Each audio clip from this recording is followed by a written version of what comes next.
Творение Аллаха.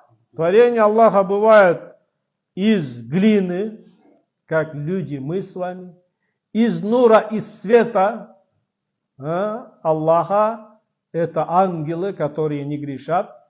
И третий вид, это джинны, которые созданы из огня. Суть их творения отличается. Все эти три вида творения Аллаха между собой отличаются. Ангелы, над ними нету спроса, у них нету инстинкта или выбора грешить. Они только исполняют приказ Аллаха.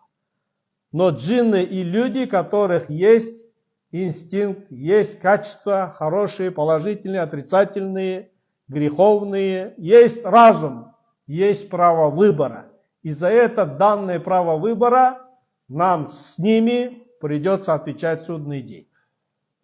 Творение Аллаха созданы от огня. Если спросите про животных, то они тоже созданы из глины, но они отличаются отсутствием разума от людей. И с них, из-за того, что нет у них разума, есть только инстинкт и самосохранение. Tamam? От животных с них спроса, экзамена, испытания не будет. Для них рая и ада нет.